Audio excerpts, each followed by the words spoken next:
ولا تقعدوا، اور نہ تم بیٹھو، تقعدو قاف عین دال سے ہے، قعدہ نماز میں بھی قعدہ کس کو کہتے ہیں؟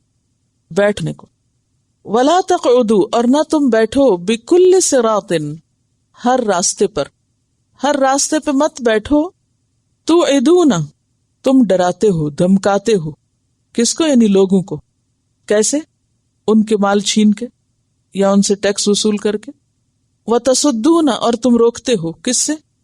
انہی لوگوں کو امن امان سے چلنے پھرنے نہیں دیتے، لوٹ مار کر کے انہیں ان کے کاموں سے روکتے ہو. وتصدون عن سبیل اللہ، اور تم روکتے ہو اللہ کے راستے سے. بکل صراط میں کئی چیزیں آ گئی. ایک ہے عام راستہ حصی معنوں میں، یعنی سڑک یا راستہ یا اسٹریٹ یا کوئی بھی ایسی جگہ شارع عام جس پہ لوگ چلتے ہیں، جس پہ ٹریفک جاتی ہے یا پیدل لوگ جاتے ہیں یا سفر کرتے ہیں. تو تم رستوں پہ مت بیٹھو اس نیت اور اس غرض سے کہ تم انہیں ڈرا دھمکا کے یا ان پہ ظلم اور جبر کر کے ان سے ان کی چیزیں چھین لو. یعنی راستوں پہ ڈکیتیاں مت کرو، یہ بگاڑ ہے، فساد ہے. دوسرا یہ ہے کہ اگر مال نہ بھی چھینے تو محض راستوں پر سفر کے دوران مسافروں کو ہراس کرنا اور پریشان کرنا، وہ بھی اس میں آتا ہے. خوف زدہ کرنا، رستوں کا پر امن نہ رہنا، وہ بھی اس میں شامل ہے. پھر خاص طور پر صراط سے مراد صراط مستقیم ہے.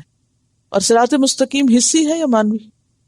صراط مستقیم کیسے حصی ہو سکتا ہے؟ دکھائیں مجھے کہاں ہے دنیا میں وہ حصی. وہ چیز ہوتی ہے جو آپ چھو سکتے ہیں، دیکھ سکتے ہیں، چکھ سکتے ہیں، آپ سینسز سے پا سکتے ہیں جس کو.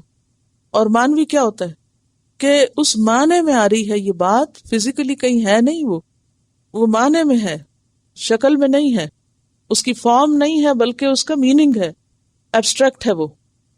اب مثلاً آپ دیکھیے کہ ڈکسی روڈ تو آپ سب کو پتہ ہی ہے، یہ ایک راستہ ہے، ایک سڑک ہے. اور یہ کیا ہے؟ حصی راستہ ہے جس کو آپ روز دیکھتے ہیں یہاں آنے کے لیے.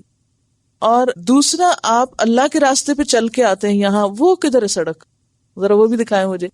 کہتے ہیں نا کہ اللہ کے راستے پہ جو طالب علم گھر سے نکلتا ہے، من سلک طریقا یلتمس فیہ علما سہل اللہ لہ طریقا الی الجنہ، کہ جو شخص ایسے راستے پہ چلا کہ جس سے علم حاصل کرے، اللہ تعالیٰ اس کے لیے جنت کا راستہ آسان کر دیں گے. تو وہ راستہ کہاں ہے؟ اس روڈ کا نام کیا ہے؟ صراط مستقیم. وہ ڈکسی روڈ نہیں ہے، ایم کو بولیوارڈ نہیں ہے، بلکہ وہ راستہ مانوی ہے، یعنی صحیح کام کرنا، دین پہ چلنا. تو یہاں صراط دونوں طرح آیا ہے. ایک ہے یعنی حصی راستوں پر، سٹریٹس پر، روڈز پر تم بیٹھ جاتے ہو اور جو گزرے اس کو تم ہراس کرتے ہو، ان کا یا تو مال لوٹ لیتے ہو یا ان کو نقصان دیتے ہو. اور دوسرا کیا ہے کہ اللہ کے راستے پہ چلنے والوں کے لیے مشکلات کھڑی کرتے ہو، رکاوٹیں پیدا کرتے ہو، لوگوں کو اس سے روکتے ہو. صد کا کیا معنی ہے؟ خود بھی رکنا اور دوسروں کو بھی روکنا. اور اگر دیکھا جائے تو کسی حد تک آج کل بھی یہ چیز پائی جاتی دونوں طرح سے. کیسے؟ اب دیکھیے کہ اس وقت بھی مانوی اعتبار سے بھی دین پہ چلنا مشکل ہو گیا ہے اور ٹریولنگ بھی مشکل ہو گئی ہے. یہ نہیں آپ کوئی بھی بارڈر کراس کریں تو بس صرف آپ کا حجاب کافی ہے آپ کے لیے مشکل کا سبب. تو راستوں پہ بیٹھے ہوئے لوگ جو ہراس کرتے ہیں اور بے وجہ شک کرتے ہیں، یہ ہر دور میں ہوتا رہا ہے، اس لیے پریشان نہ ہوا کریں. ولا تقعدوا، اور نہ تم بیٹھو، بکل صراط، ہر راستے پر، توعدون، تم دھمکاتے ہو، ڈراتے ہو، خوف زدہ کرتے ہو، وتصدون، اور روکتے ہو. روکتے ہو کس سے؟ وہاں سے گزرنے سے، وہاں جانے سے، موومنٹ سے. وتصدون عن سبیل اللہ. اب آپ دیکھیں دو دفعہ تصدون ہے. ایک دفعہ تصدون حصی راستے سے روکنا ہے اور دوسری دفعہ اللہ کے راستے سے روکنا ہے. تو اللہ کے راستے پہ چلنے والوں کے لیے بعض اوقات ویسے بھی سڑکوں پر آمد و رفت مشکل ہو جاتی. ان سبیل اللہ من آمن بہ، جو بھی اس پہ ایمان لے آئے، یعنی اللہ پر ایمان لائے اور اللہ کے راستے پہ چلنا چاہے تو تم اس پہ چلنے نہیں دیتے.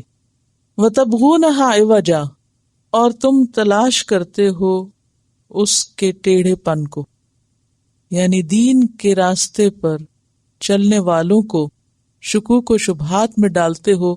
کس طریقے سے؟ دین میں مین میخ نکال کے، دین کے احکامات کا مذاق اڑا کے، یا اس میں الٹی سیدھی بحثیں کر کے. وَاذْكُرُوا، اور یاد کرو، اذ کنتم قلیلا، جب تم تھوڑے ہوتے تھے، فکثرکم، تو اس نے زیادہ کر دیا تم کو. وانظروا، اور دیکھو، کیف کان، کس طرح ہوا، عاقبۃ المفسدین، انجام مفسدوں کا، فساد کرنے والوں کا، بگاڑ پیدا کرنے والوں کا. یعنی کوئی بھی سوسائٹی بگاڑ اور فساد کے ساتھ ترقی نہیں کر سکتی. تو شعیب علیہ السلام نے بہت خوبصورت طریقے سے لوگوں کو نصیحت کی، لیکن لوگوں کو یہ خیر خواہی پسند نہ آئی. سورۃ ہود آیت 91 میں آتا ہے، قالوا یا شعیب ما نفقہ کثیرا مما تقول، شعیب یہ جو تم باتیں ہمیں کہتے ہو، سمجھاتے ہو، اس میں سے تو بہت سی باتیں ہماری سمجھ میں ہی نہیں آتی، ہمارے پلے نہیں پڑتی، تم یہ کیا نصیحتیں کرتے رہتے ہو. وَإِنَّا لَنَرَاكَ فِينَا ضَعِيفًا، اور ہم تجھے اپنے میں کمزور پاتے ہیں، تمہارے پاس کوئی طاقت نہیں. وَلَوْلَا رَحْتُكَ، اور اگر تیری یہ برادری نہ ہوتی، لَرَجَمْنَاكَ، تو ہم تجھے رجم کر ڈالتے، سنگسار کر دیتے. وَمَا أَنْتَ عَلَيْنَا بِعَزِيزٍ، اور تم ہم پر کچھ زبردست نہیں ہو، زور نہیں رکھتے. یعنی تمہارے قبیلے کی وجہ سے ہم رکے ہوئے ہیں. جیسا کہ پہلے میں نے عرض کیا کہ یہ عرب قبیلہ تھا، اور یہ عربوں کے ہاں جو قبائلی سسٹم تھا ابتدا سے ہی، اس میں خاص طور پر اگر کوئی شخص آپ کے قبیلے میں سے ہو، خواہ وہ غلط بھی ہو، تو قبیلے کا نظام آپ سے تقاضا کرتا تھا کہ آپ اس کی ہمدردی کریں، ساتھ دیں. اسی وجہ سے آپ دیکھیں کہ نبی صلی اللہ علیہ وسلم کے ساتھ آپ کے چچا ابو طالب جب تک رہے تو قریش کو آپ پر حملہ آور ہونے کی جرت نہ ہوئی. ان کے فوت ہونے کے بعد پھر انہوں نے اس طرح کے منصوبے بنائے کہ مل جل کر بہت سے قبیلے یکا یک آپ پر حملہ آور ہوں اور آپ کو ختم کر دیں. اس کے بعد پھر ہجرت ہوئی.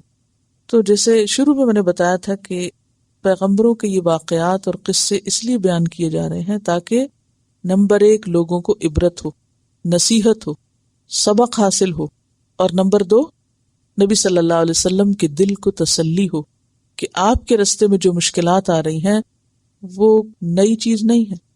ہر دور میں ایسا ہی ہوتا رہا ہے کہ جو بھی دین پر چلا یا جس نے بھی لوگوں کو دین کے راستے کی طرف بلایا، اس کے راستے میں رکاوٹیں کھڑی کی گئیں، لیکن انجام ہمیشہ پیغمبروں اور ان کے ماننے والوں ہی کے حق میں بہتر ہوا.